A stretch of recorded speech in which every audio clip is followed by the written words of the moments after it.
আসসালামু আলাইকুম প্রিয় দর্শক, আমার এই চ্যানেলে আপনাদের স্বাগতম। দর্শক, আজকের পর্বে থাকছে বাচ্চাদের জন্য খুবই পুষ্টিকর মজাদার একটি সুজির খিচুড়ি। দর্শক, সুজি আমরা সাধারণত মিষ্টি করে রান্না করে খেয়ে থাকি, কিন্তু বাচ্চারা প্রতিদিন একই রকমের খাবার খেতে চায় না। তাই প্রয়োজন খাবারে ভিন্নতা আনা। খাবারে ভিন্নতা আনলে বাচ্চারা যেমন মজা করে খায়, তেমন ভিন্ন ভিন্ন খাবার থেকে ভিন্ন ভিন্ন পুষ্টিও পেয়ে যায়। তাই আমি আমার ছেলেকে এইভাবে সুজির খিচুড়ি রান্না করে খাইয়ে থাকি।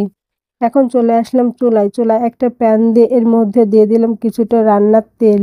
এখানে আপনি চাইলে ঘি বা বাটারও ব্যবহার করতে পারেন। আর দিয়ে দিলাম কিছুটা কালো জিরা। আপনারা চাইলে এটাকে স্কিপ করতে পারেন।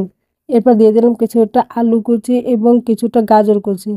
আপনারা আপনার বাচ্চার চাহিদা অনুযায়ী বাড়িয়ে বা কমিয়ে নেবেন। দর্শক, সবজিটা খুব ছোট ছোট করে কেটে নিলে খুব অল্প সময়ে সিদ্ধ হয়ে আসবে। এরপর উপকরণটি খুব ভালোভাবে নেড়ে মিশিয়ে নিচ্ছি। সামান্য পরিমাণ দিব লবণ এবং 1 চিমটে দিব হলুদের গুঁড়া। এবার সব কিছুকে 2 থেকে 3 মিনিটের জন্য ভেজে নিব। এতে করে সবজিটার কাঁচা যে গন্ধ ভাব থাকে সেটা চলে যাবে। দর্শক, এটাকে ভেজে নিলে কিছুটা সিদ্ধ হয়ে আসবে। দর্শক, 2 থেকে 3 মিনিটের মতন ভেজে নিব। এ পর্যায়ে সবজিটা সিদ্ধ হওয়ার জন্য দিব 1.5 কাপ পরিমাণ বিশুদ্ধ খাবার পানি। ভালোভাবে নেড়ে এটাকে একটি ঢাকনির সাহায্যে ঢেকে 5 থেকে 6 মিনিটের মতন সিদ্ধ করে নিব। ফিরে আসলাম সিদ্ধ হওয়ার পর। এটাকে একটা আলু ম্যাশার দিয়ে খুব ভালোভাবে ম্যাশ করে নিব। দর্শক, যেসব বাচ্চারা চিবিয়ে খেতে পারে তাদের জন্য একটু না ম্যাশ করলেও চলবে। এই তো খুব ভালোভাবে ম্যাশ করে নিয়েছি। এবার এর মধ্যে দিয়ে দেব বাচ্চার চাহিদা অনুযায়ী সুজি। আমি এখানে দোকানের কেনা সুজিটা ব্যবহার করছি।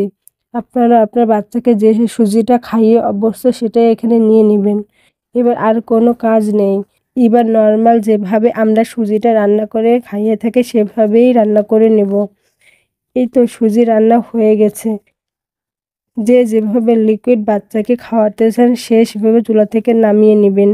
আর এই তো তৈরি হয়ে গেল বাচ্চাদের জন্য ডিফারেন্ট সুজি।